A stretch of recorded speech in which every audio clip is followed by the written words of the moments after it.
कि इतना कॉन्फिडेंट थे ये लोग कि हम लोग निश्चित चुनाव जीत रहे हैं। एक एमवाई समीकरण है, उसमें बीएमयूआई समीकरण नहीं बीएचयूएमवाई समीकरण बोला जाने लगा बीच में। फिर कुशवाहा का समीकरण है, लव कुश का समीकरण, इस सभी को जोड़ते हुए धराशायी हो गया समीकरण। नमस्कार, आप न्यूज फोर्नेशन देख रहे हैं। मैं हूं आपके साथ वंदना। बिहार के मुख्यमंत्री नीतीश कुमार नए साल में यानी खरमास बाद जो है बिहार यात्रा पर निकलने वाले हैं। इसको लेकर बिहार की सियासत गरमाई हुई है। हमारे साथ बात करने के लिए हैं आम जनता पार्टी राष्ट्रीय के राष्ट्रीय अध्यक्ष विद्यापति चंद्रवंशी।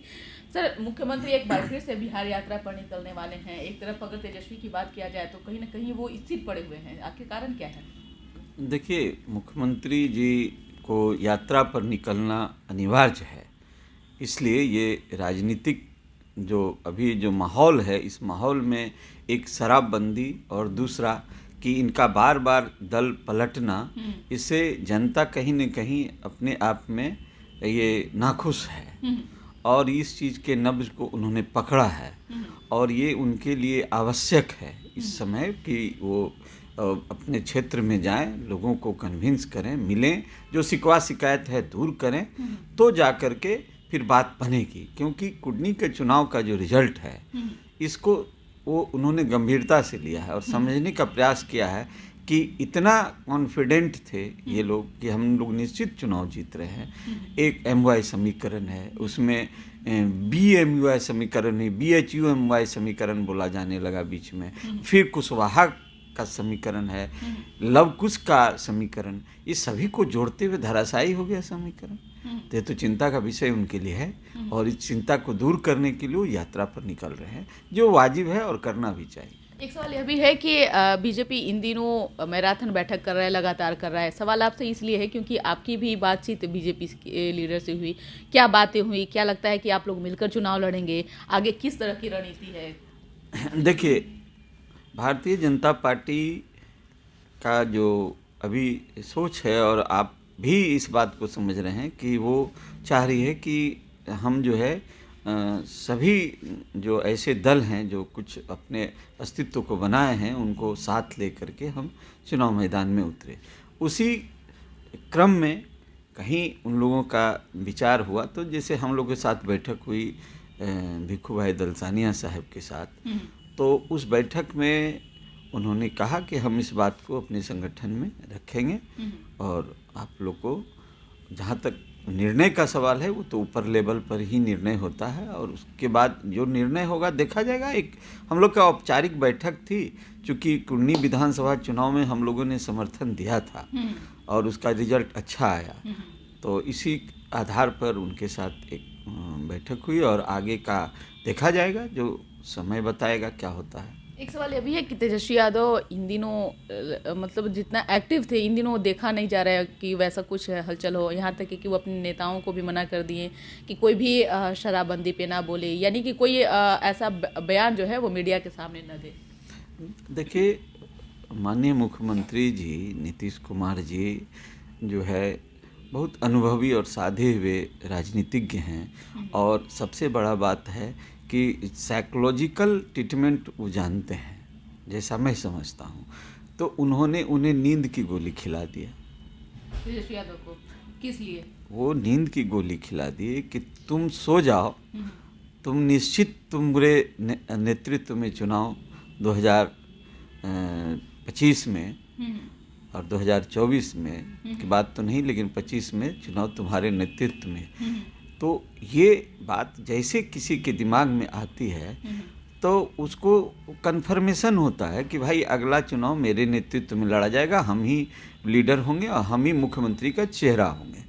तो ये बात जब एक जो सर्वे सर्वा हैं उस जदयू के वो कह रहे हैं महागठबंधन में कि ऐसा होगा, तो उनको वो निश्चिंत हो गए हैं, वो अभी नींद ले रहे हैं।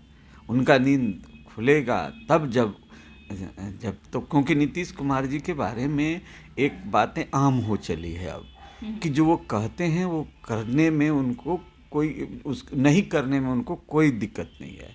जैसे कह दिए कि मिट्टी में मिल जाएंगे, भाजपा में नहीं जाएंगे, तब तो मिट्टी में मिले कि ना मिले लेकिन भाजपा में चले गए। फिर कहे कि मैं 3 चीज़ से समझौता नहीं करता हूँ और फिर 3 चीज़ से समझौता, कि इसलिए उनको उनके संबंध में ये एक आम भावना अब हो गई है लोगों में कि वो माने वो जो कहते हैं वो करते नहीं है, जो करते हैं वो कहते नहीं है। एक तो सवाल ये भी है कि बिहार में इन दिनों पेपर लीक के मामला को लेकर युवाओं में काफ़ी मतलब नाराजगी है। एक तरह से देखा जाए तो आक्रोश भी देखा जा रहा है, बीजेपी भी उसके समर्थन में है, उतर चुकी है। तो क्या लगता है कि बिहार में ही ऐसा क्यों होता है, बार बार पेपर लीक हो जाना, बच्चों के साथ अन्याय ऐसा क्यों आखिरकार हो रहा है? देखिए, ये तो क्राइम है, इसको तो क्राइम के दर्जे में डालना चाहिए। सरकार को ऐसी कानून बनाना चाहिए इस पर कि यदि कोई पेपर लीक होता है तो उसके कानून के प्रक्रिया में उसको लाना चाहिए, क्योंकि ये क्राइम में डालना चाहिए, अपराध की श्रेणी में आना चाहिए। और जब आप उसे अपराध की श्रेणी में लाएंगे तब जा कर के इसमें सुधार होगा। और सरकार को इस विषय पर चिंता ही नहीं है। सरकार आज चाहे जब भी आज भी सरकार इस विषय पर आज चिंता करे तो कैबिनेट में लाके इस पर कानून बनना चाहिए और उसे अपराध की श्रेणी में लाना चाहिए। जब अपराध की श्रेणी में आएगा तो उसके लिए जो दंड निर्धारित होगा, कठोर दंड होगा, तो जा कर के ये जो है ये सब चीज़ पर कुछ कुछ पाबंदियाँ लगेगी। बहुत बहुत शुक्रिया। तो आप सुन रहे थे क्या कुछ कहना था आम जनता पार्टी राष्ट्रीय के राष्ट्रीय अध्यक्ष विद्यापति चंद्रवंशी का। इन्होंने अपना अनुभव साझा करते हुए कहा कि जिस तरह से बिहार में आए दिन पेपर लीक का मामला हो या फिर शराबबंदी का मामला हो। एक सवाल आपसे यह भी है कि बिहार में शराबबंदी को लेकर इन दिनों जो है हाहाकार मचा हुआ है। जहरीली शराब से लोगों की आए दिन मौत हो रही है। मुआवजा की बात कही जा रही है, नीतीश कुमार कह रहे हैं कि मुआवजा किस बात की। देखिए, एक चीज़ बता दूं, अभी जो छपरा में जो मौतें हुई जिसका आंकड़ा सरकार ने छिपाने का भी प्रयास किया है, तो आप ये जान लें कि शराबबंदी में जो कानून बनाया गया वो अव्यावहारिक तरीके से बना है।